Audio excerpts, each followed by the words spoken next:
తులమంగారం ఏమే పొట్టోడు వస్తుడు సాయంత్రం వస్తుడు ఇందూరుకి తెలుసా మీకు? కాంగ్రెస్ వచ్చి ఎగిపోయింటాడు కదా, సాయంత్రం వస్తుడు పొట్టోడు లారీలు పెడతాం బస్సులు పెడతాం ఆయనే.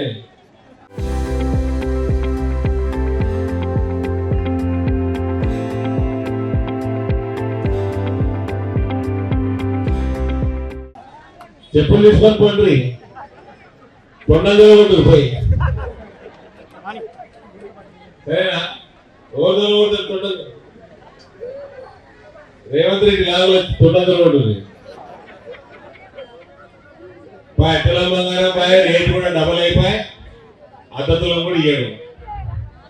నిరుద్యోగ వృత్తి 4,000 రూపాయలు, ఉద్యోగాలు ఇవ్వకపోతే చదువుకున్న పిల్లగాళ్ళకి 4,000 రూపాయలు ఇస్తానన్నాడు. ఇచ్చిండా? ఫీజు రీఎంబర్స్మెంట్ స్కాలర్షిప్లు వస్తున్నాయా? మెగా డిఎస్సి పెట్టి 6 నెలల టీచర్ ఉద్యోగాలు భర్తీ చేస్తా అన్నాడు. 200 సంవత్సరాలు అయిపోయాయి, ఒక ఉద్యోగం ఇచ్చింది లేదు. 18 సంవత్సరాలు పూర్తి అయి చదువుకునే ప్రతి యువతికి, అమ్మాయిలు చదువుకునే అమ్మాయిలు ఉన్నారా? అయినా ఉన్నారు కదా. ఎలక్ట్రిక్ స్కూటర్లు ఇస్తానని ఉచితంగా ఇచ్చిండా? ఎలక్ట్రిక్ స్కూటర్లు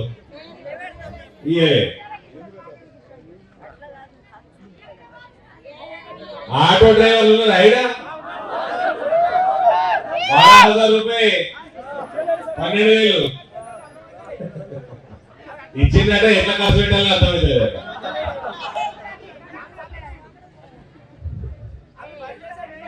8 సంవత్సరాల నుంచి కేసీఆర్ పెన్షన్లు కొత్త ఇయ్యలే.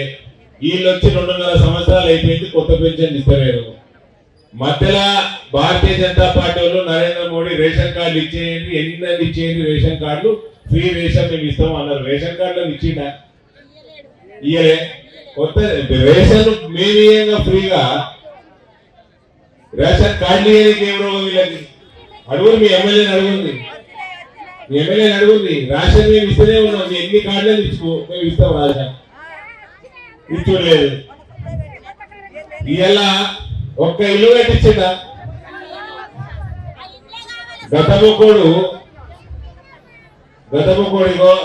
ఇప్పుడు ఈ గంగన్న మీ కార్పొరేటరు నా దగ్గరికి 10 సార్లు తిరిగాడు. వేరే పార్టీలు ఉండగా కూడా 10 సార్లు తిరిగాడు. సరే ఏమైనా డబుల్ బెడ్రూమ్ వస్తుందా? నరేంద్ర మోడీ దేశం మొత్తం కోట్లాది ఇల్లు కట్టిండు, మన తెలంగాణకి ఏమైనా వస్తుందా అంటే, నువ్వు ఏటుకున్నావో ఆ పార్టీలో గదముకోడు, నీకేమో పని మీద చిత్తం ఉంటుంది, ఆ గదముకోడు కట్టియాడని చెప్పాడు. ఆడు 2,000 పెన్షన్ ఇచ్చిండు. కేంద్రం నుంచి వచ్చిన 2 లక్షలతో ఇల్లు కట్టియాలి, కుండలు పెట్టిండు, బీదలకి. అది గదముకోడు చేసిన కథ. వీళ్ళు కుండలు కూడా పెడతలేదు, ఉన్న కుండలు వాళ్ళకు ఉంటుంది. కాంగ్రెస్ వాళ్ళు ఏమై ఇంద్ర వీళ్ళు ఏమై జాగుంటే 5 లక్షలు ఇస్తాను కదా పొట్టుడు అన్నాడు కదా. ఊకొక పొట్టుడు అంటే అనుకుని ఆడ నన్ను గుండె అంటాడు. విన్నారా? ఏం కాదు,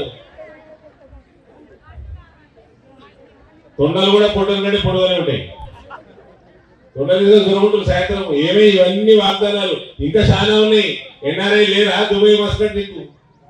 మన గ్రామంలోకి వెళ్ళి వాళ్ళకి ఎన్ని మాటలు చెప్పిండు, వాళ్ళకి ఏమైనా చేస్తుండా? ఏం లేదు. మీకు నరేంద్ర మోడీ కోట్లాది ఇల్లు కడుతున్నారు. నేను మస్తు సార్లు వచ్చిన ఢిల్లీకే ఓటు కాదవా, గల్లీ కూడా బీజేపీకి వేయాలా అని చెప్పినా నేనేమో ఎమ్మెల్యే కాంగ్రెస్ వ్యక్తి. ఏమో ఇల్లు అయింది 2.5 సంవత్సరాలు అయిపోయింది, ఒక ఇల్లు కాకపోతే. ఆయన ఏమో కోట్లాది ఇల్లు కడతా ఉన్నాడు, అవినీతి లేకుండా పరిపాలన చేస్తా ఉన్నాడు. నేను 7 సంవత్సరాలు అయింది ఎంపీ. 7 రూపాయలు అవినీతి ఆరోపణ ఉందా నా మీద? లేదు. ఈ పక్కకు ఎమ్మెల్యే ఉంటాడు, బీజేపీ ఎమ్మెల్యే అర్బన్లా, ఆయన మీద రూపాయి ఆరోపణ ఉన్నదా? లేదు. అవినీతి లేకుండా మీకోసం పనిచేస్తాము, కేంద్రంకి వెళ్ళి నిధులు తెచ్చి మీ గ్రామ పంచాయతీలను పెంచుతాము, డెవలప్ చేస్తాము, మీ రోడ్లు వేపిస్తాము, ఇల్లు కట్టిస్తాము. ఓలా బీమార్ అయితే 5 లక్షల రూపాయలు ఇస్తుంది నరేంద్ర మోడీ ఆయుష్మాన్ భారత్. తెలంగాణలో ఇస్తలేదు. తెలంగాణలో పథకం ఇంప్లిమెంట్ చేస్తలేరు. మా దగ్గర ఆరోగ్యశ్రీ ఉన్నది, రాజీవ్ ఆరోగ్యశ్రీ అట. ఓడు కానీ వచ్చింది ఆరోగ్యశ్రీ, ఓడు బీమారే రాలేదా మీ దగ్గర? మళ్ళీ 5 లక్షల రూపాయలు వద్దా? ప్రతి సంవత్సరం 5 లక్షలు వస్తాయి వద్దా? ఈ రోడ్ వేయించుడు, నిధులు కేంద్రంకి తెచ్చి ఇమీడియట్ గా ఏపీయొచ్చు. జర గల్లీలో కూడా బీజేపీ కోటేయం రావా అని అడుగుతున్నా. అంతే కదా. ఇప్పుడు నువ్వు వంట చేస్తావు, సామాన్లు నీ కొడుకు తెచ్చిస్తాడు, మీ ఆయన సంపాదించి తెచ్చిస్తాడు, అందరు కలుపుతూనే కదా పువ్వు వచ్చేది. అంతే కదా. వ్యవసాయం చేస్తాడు, పంట పండిస్తాడు, తీసుకొస్తాడు, వేరే సామాన్లు కొడుకు తెచ్చిస్తాడు, అయితే నువ్వు వండి పెడతావు. అట్లనే ఆడికి పైసలు వస్తే ఇక్కడ కూడా అవినీతి లేకుండా ఇక్కడ మంచి ఎమ్మెల్యే ఉండాలి, మంచి కార్పొరేటర్ ఉండాలి, మంచి మేయర్ ఉండాలి. మనకు అవినీతి లేకుండా మన మున్సిపాలిటీ డెవలప్ కావాలంటే మనం భారతీయ జనతా పార్టీ ఓటేసుకోవాలి.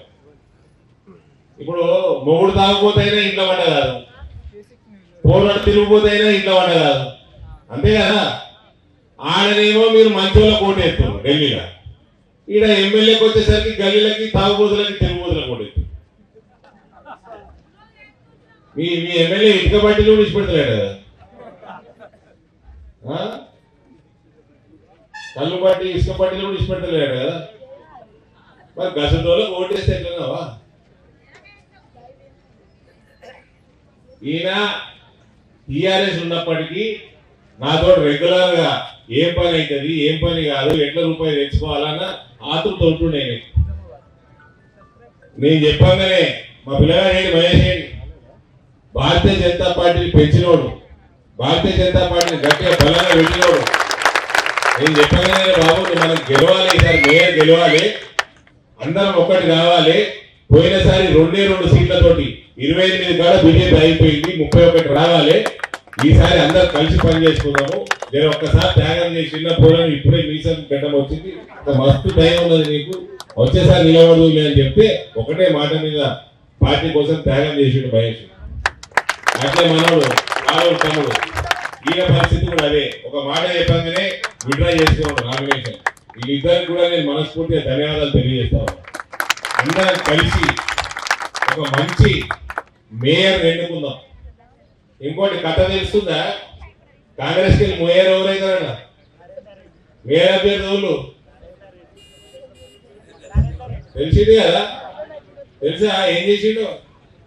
8.5 కోట్లు 17 సంవత్సరాలు కట్టలే. ఇప్పుడు ఎలక్షన్లు ఉన్నాయని కట్టినారు, ఎలక్షన్లు ఉన్నాయని దెబ్బ కట్టిండు. ఎందుకు? మేయర్ అయితేనట. మళ్ళీ ఏమంటుండు, మరి ఇన్ని ఎందుకు కట్టలేదంటే నేను కట్టేది లేదు, మున్సిపాలిటీ నాకు ఇయ్యాలే బాకీ ఉన్నది, మున్సిపాలిటీ నాకు ఇస్తా అంటేనే నేను కట్టినాడు. అట్లుంటుందా? కరెంటు బిల్లు కడితే కరెంటు వాడు వాపస్ ఇస్తాడని మీరు కడతారా?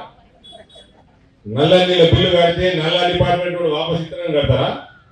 అంటే ఇక మేరే చేసినట్టు రాగానే డ్యూటీ స్టార్ట్ అన్నట్టు. అంతేనా? అంతేనావా? కసుంటోని కాంగ్రెస్ వాడు చెప్తున్నాడు. నేను మహేష్ కుమార్ గారిని అడిగినా, ఎంత కమ్మేసుకున్నావు అన్న. నిజామాబాద్ మేయర్ పదవి ఎంత కమ్మేసుకున్నావు అంటే మేము చెప్పినామా? నరేందర్ రెడ్డి మేయర్ అయితే మేము చెప్పినామా? ఆయన కూడా ఒక అభ్యర్థి, ఇంకో 2 ఉన్నారట. అంటే నరేందర్ రెడ్డి మేము చెయ్యము అంటే లేడు, ఆయనతో పాటు ఇంకో 2 ఉన్నారు. అంటే ఆయన కూడా ఉన్నట్టే కదా. ఎంత మింగినవు మహేషా? ఇలా సారు డీసీ మా సారు, రే మహేషా అంటుడే, ఎంత మింగినవు మహేషా? ఎంత కమ్ముకున్నావు నిజామాబాద్ మేయర్ పదవి? ఇప్పటికి కూడా సిగ్గు తీసాక కూడా నరేందర్ రెడ్డి ఒక్కడే కాదు, ఇంకా 2 ఉన్నారు. అంటే ఈయన కూడా ఉన్నాడు అన్నట్టు. అంతేనా? చెప్పాలి కదా క్లారిటీ తోటి. నువ్వు పైసలు మింగకుంటే నరేందర్ రెడ్డి రాకపోతే ఇంకోటి చేస్తాను, నరేందర్ రెడ్డి చెయ్యం అనాలి కదా. అనిలే ఈయన కూడా ఉన్నాడు, ఇంకో 2 కూడా ఉన్నారు. అంటే ఇప్పుడు వాళ్ళ దగ్గర పైసలు మింగుతారా? ఇది కాంగ్రెస్ పార్టీ, ఇది కాంగ్రెస్ పార్టీ. నేను ఒకటే ఒక వాగ్దానం చేసిన 7 ఏళ్ల కింద, పసుపు పొడి తెచ్చిస్తా అని చెప్పిన. పసుపు పొడి తెచ్చిపెట్టి నరేంద్ర మోడీ తీసుకొచ్చి పసుపు పొడి ఇక్కడ పెట్టించిన. 40 ఏళ్ళ నుంచి రైతులు కొట్లాడింది. 4,000 రూపాయలు ఉన్న పసుపుని ఇలా 16,000 రూపాయలకు అమ్మిపిస్తున్నాం. ఇల్లు కట్టిస్తామవ్వా, ఈ రోడ్లు వేస్తాము, బైపాస్ పెద్దగా చేస్తాము. పైసలు వచ్చిన పైసలు మనకు వాడుకోవాలి, అవినీతి లేకుండా వాడుకోవాలి. మీకు దండం పెడతాం కదా, భారతీయ జనతా పార్టీ ఓటేయండి. అన్ని జాగాలు లేచి ఈసారి 35 సీట్లు ఇప్పించేస్తే బీజేపీ మేయర్ అవుతారు. మన మున్సిపాలిటీ అవినీతి లేకుండా స్పష్టంగా నడుస్తుంది. సరేనా? మీరు మీ గ్రామాలన్నీ ఏమో మున్సిపాలిటీలో కలిపారు. కలిపినాక మీ ఇంట్లో ప్రాపర్టీ ట్యాక్స్ పెరిగినాయా? 4 ఇంతలు 5 ఇంతలు పెరిగినాయా? మరి డెవలప్మెంట్ అవుతుందా? అయితే లేదు. ఎందుకంటే మేస్తున్నాం. ఆడు 10 ఏళ్ళు ఆ గద్ద ముక్కోడు పోసేడు మీ పాత సార్. ఇప్పుడేమో ఈ ఇటుక పట్టి వాళ్ళు వేస్తున్నారు, పొట్టోళ్ళు వేస్తున్నారు, మేయర్ పదవి అమ్ముకుంటున్నాడు, టికెట్లు అమ్ముకుంటున్నారు. ఇదే పని. జర మీకోసం అవినీతి లేకుండా పనిచేసే వాళ్ళకి ఓటేయండి. విన్నారావా? సాయంత్రం ఓకుంది పొట్టోని సభకి. చరిత్ర సృష్టించినోడు ఇప్పుడు ఆ చరిత్రని తిరగరాయబోతున్నాడు. అబద్ధాల గోడల్ని బద్దలు కొట్టి నిజాలను రాగా మీ ముందుంచబోతున్నాడు. నిజమైన వార్తల కోసం వెంటనే డౌన్లోడ్ చేసుకోండి రా యాప్ని.